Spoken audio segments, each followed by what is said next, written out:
Lindenwold High School.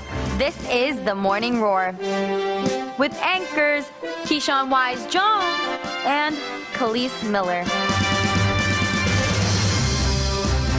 Meteorologist Sabria Jackson and the 411 with Sabria Jackson.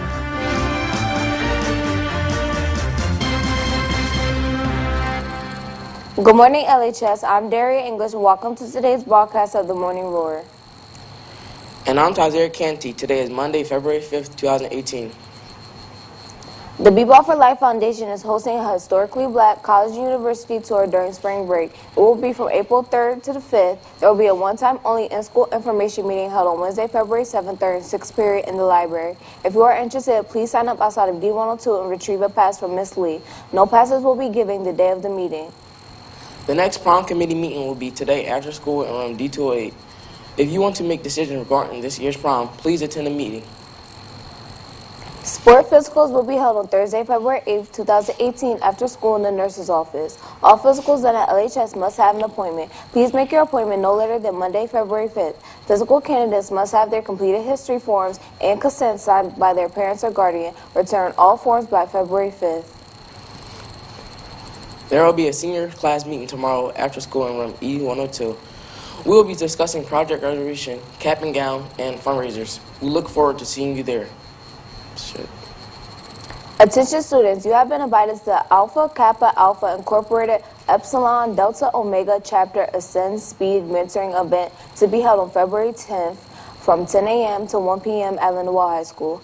You will earn community service hours by attending this event. So what is speed mentoring? If you've heard of speed dating, dozens of people looking for the right match, cycling through fixed 3-minute conversations to quickly sort out prospective future romantic interests from potential romantic duds, you're on the right track. Now think, rather than meeting a potential future boyfriend, girlfriend, or spouse, you are meeting a potential mentor who will answer questions and provide insights on their profession and help you navigate your pursuit of employment and higher education.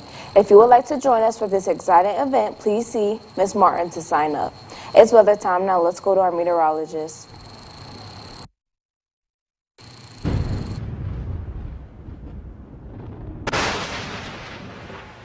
I'm Louis Gregory with today's forecast. Today we'll have a sunny day with a high of 35 and a low of 24, and winds coming from the northwest at 16 miles per hour.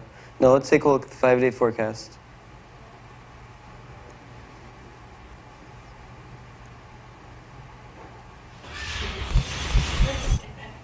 On Tuesday we'll have cloudy skies, temperatures at a high of 43 and a low of 34. On Wednesday we'll have rain with a high of 51 and a low of 28. On Thursday, we'll have mostly sunny skies that have 36 and a low of 21. On Friday, we'll have partly cloudy skies that have 38 and a low of 27. On Saturday, we'll have mostly cloudy skies that have 37 and a low of 28. Now please rise for the Pledge of Allegiance.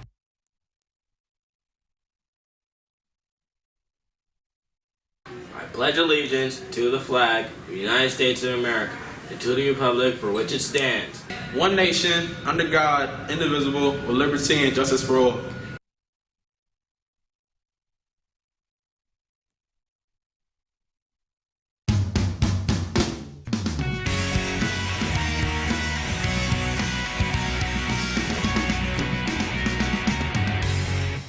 It's time for another 4-Row Moment brought to you by Miss Flick's Community Broadcasting class.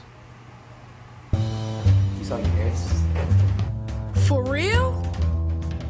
Do you know the name of the network used by many African Americans offering shelter and aid to runaway slaves? If you guessed the Underground Railroad, you're right. Despite it being called the Underground Railroad, it was actually not a railroad. The underground part of the name comes from its secrecy, and the railroad part of the name described the network of meeting places, secret routes, passageways, and safe houses used by the slaves. The hiding places, such as private homes, churches, and schoolhouses, were called stations, safe houses, and depots. The people operating them were called station masters. There were many well-used routes in the Underground Railroad, stretching west through Ohio to Indiana and Iowa. There were 3 major routes in South Jersey. Station A, a connection from Camden to Burlington and from Bordentown to Princeton. Station B, which included a system from Woodbury to Mount Laurel. and Station C, which consisted of a route from Greenwich to Swedesboro, then on to Mount Holly.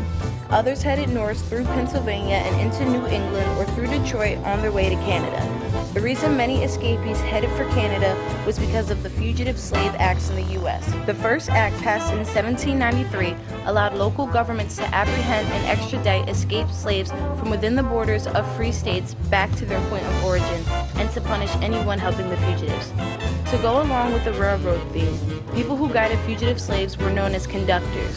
One of the most famous conductors was Harriet Tubman. During a 10-year span, she made 19 trips into the South and escorted over 300 slaves to freedom. Another famous conductor was abolitionist John Brown. Brown established the League of Gileadites, devoted to helping fugitive slaves to get to Canada. He led a raid on Harper's Ferry to create an armed force to make its way deep into the South and free slaves by gunpoint. Unfortunately, Brown's men were defeated, and Brown was hanged for treason in 1859. Later on, President Lincoln announced the Emancipation Proclamation, which granted freedom to slaves in Confederate states on New Year's Day in 1863. The Underground Railroad ceased operations during the Civil War that same year. This has been your For Real moment. For real? I'm Daria English. And I'm Tyler Canty. You stay classy, Linda Ward. Thank you for watching today's telecast of The Morning Roar. This show is produced by the students of LHS TV. Watch this and other shows at lhstv.com.